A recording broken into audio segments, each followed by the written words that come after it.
Hello friends, welcome to my channel Pinch of Yum with Ritu Agarwal. Friends, आज मैं आपके लिए वट सावित्री व्रत की कथा लेकर आई हूँ। जैसा कि हम सभी को पता है कि 30 मई को वट सावित्री व्रत है और इस दिन सौमती अमावस्या भी है। बहुत अच्छा दिन है, शुभ दिन है और हम सभी अपने पति की लंबी उम्र के लिए वट सावित्री व्रत रहते हैं। तो उसमें कौन सी कथा कही जाती है, आज मैं आपको उसकी कहानी सुनाऊंगी। वट सावित्री पूजन जेठ मास की कृष्ण पक्ष की अमावस्या को किया जाता है। इस दिन सत्यवान सावित्री तथा यमराज सहित पूजा की जाती है।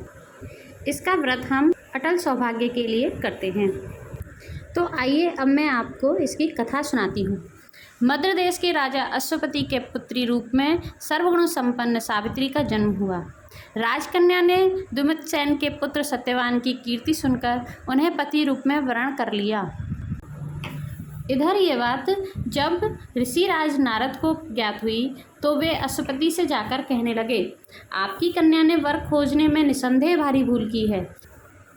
सत्यवान गुणवान तथा धर्मात्मा भी है, परंतु वह अल्पायु है और 1 वर्ष के बाद ही उसकी मृत्यु हो जाएगी। नारद की बात सुनते ही राजा अश्वपति का चेहरा विवर्ण हो गया।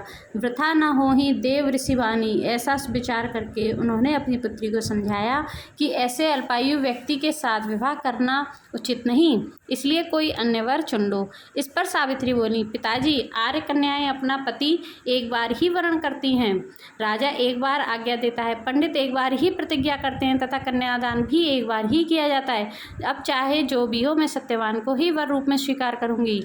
सावित्री ने नारद से सत्यवान की मृत्यु का समय मालूम कर लिया। इसके बाद उन दोनों का परिणय संस्कार हुआ। वह ससुराल पहुंचते ही सास ससुर की सेवा में रात दिन रहने लगी। समय बदला, ससुर का बल क्षीण होता देख शत्रुओं ने उसका राज्य छीन लिया। नारद का वचन सावित्री को दिन प्रतिदिन अधीर करता रहा। जब जाना कि पति की मृत्यु का दिन नज़दीक आ गया है, तब 3 दिन पूर्व से ही उपवास शुरू कर दिया।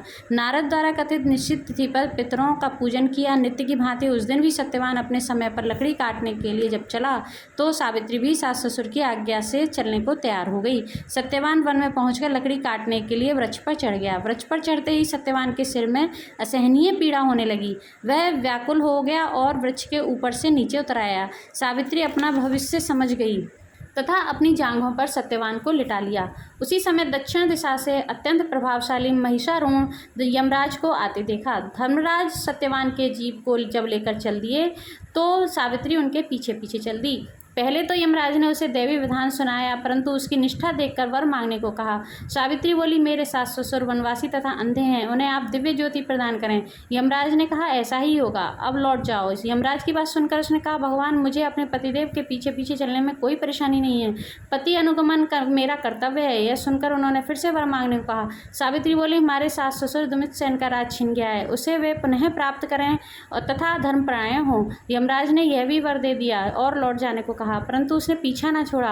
अंत में यमराज को सत्यवान का प्राण छोड़ना पड़ा तथा सौभाग्यवती को 100 पुत्र होने का वरदान भी देना पड़ा। सावित्री को यह वरदान देकर धर्मराज अंतर्ध्यान हो गए। इस प्रकार सावित्री उस वट वृक्ष के नीचे आई जहाँ पति का मृत शरीर पड़ा था। ईश्वर की अनुकंपा से उनमें जीवन का संचार हुआ तथा सत्यवान उठकर बैठ गए। दोनों हर्ष से प्रेमालिंगन करके राजधानी की ओर गए तथा माता पिता को भी दिव्य ज्योति वाला पाया। इस प्रकार सावित्री सत्यवान चिरकाल तक राज्य सुख भोगते रहे। फ्रेंड्स, यही कहानी है जो कि वट सावित्री व्रत के पूजन के समय कही जाती है। फ्रेंड्स, 30 मई 2022 दिन सोमवार को वट सावित्री व्रत की पूरे मन से पूजा करें और अपने अटल सौभाग्य की कामना करें। धन्यवाद।